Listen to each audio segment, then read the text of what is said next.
दाऊद गुस्से से तमतमाता हुआ पिया को धमकी देता है, तुमने बहुत बड़ी गलती कर दी है, अब अंजाम के लिए तैयार रहो। लेकिन पिया पर उसकी धमकियों का कोई असर नहीं होता। उसी वक्त अदालत से असलम साहब की रिहाई की खबर आ जाती है। सनवाल और पिया जैसे ही असलम साहब को लेकर कोर्ट से बाहर निकलते हैं, मीडिया उन्हें चारों ओर से घेर लेती है। एक रिपोर्टर सवाल करता है कि क्या असलम साहब पर लगा केस सेठ दाऊद की साजिश था। इससे पहले कि असलम साहब कुछ कहें, पिया आगे बढ़ती है और कैमरों के सामने सच उगल देती है। वह साफ साफ कहती है कि हाँ, यह सब उसी आदमी की साजिश थी, लेकिन वह कोई सेठ दाऊद नहीं बल्कि मूसा है, जो गरीब और मासूम लोगों की जमीनें हड़पता है। पिया का यह बयान सोशल मीडिया पर तूफान की तरह फैल जाता है। कुछ ही घंटों में वीडियो हर जगह वायरल हो जाता है। जब मूसा तक यह खबर पहुंचती है तो वह गुस्से में बेकाबू हो जाता है। वह तुरंत अपने गुंडों को हुक्म देता है कि पिया को रास्ते से हटा दिया जाए। उधर सनवाल पिया और असलम साहब को अपनी गाड़ी में बैठाकर अपने दोस्त डीसी शहरियार के पास ले जा रहा होता है, ताकि मूसा के खिलाफ और ठोस सबूत दिए जा सके।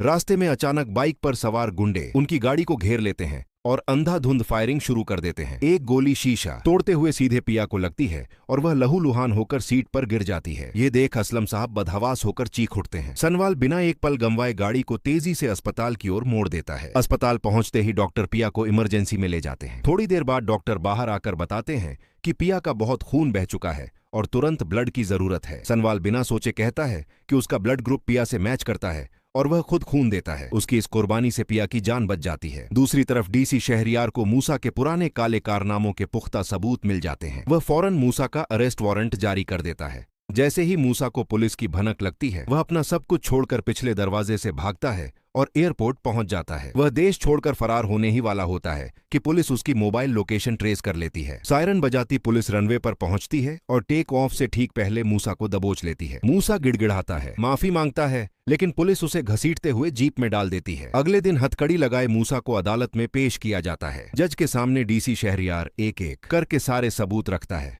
गरीबों की जमीनों पर कब्जे से लेकर पिया पर करवाए गए जानलेवा हमले तक। अदालत सब कुछ सुनकर और देखकर मूसा को 10 साल की सख्त कैद की सजा सुना देती है। कोर्ट के बाहर पिया और सनवाल खड़े होते हैं, तभी आलियार वहां आता है। वह शर्मिंदगी से सिर झुकाकर पिया से माफी मांगता है और कहता है कि उसे अपने बाप की सच्चाई का अंदाजा नहीं था। वह फैसला करता है कि अब वह इस देश को छोड़कर हमेशा के लिए अमेरिका चला जाएगा। पिया उसे माफ कर देती है और आलियार खामोशी से चला जाता है। घर लौटते ही खुशियों का माहौल होता है। असलम साहब पिया और सनवाल को अपने पास बैठाते हैं और सनवाल से कहते हैं कि वह पिया को अपनी बहू के रूप में देखना चाहते हैं। सनवाल मुस्कुराकर कहता है कि उसे यह रिश्ता मंजूर है, बस पिया की रजामंदी चाहिए। पिया शर्माते हुए अपना प्यार कबूल कर लेती है। अगले ही दिन पूरा मोहल्ला दुल्हन की तरह सजा दिया जाता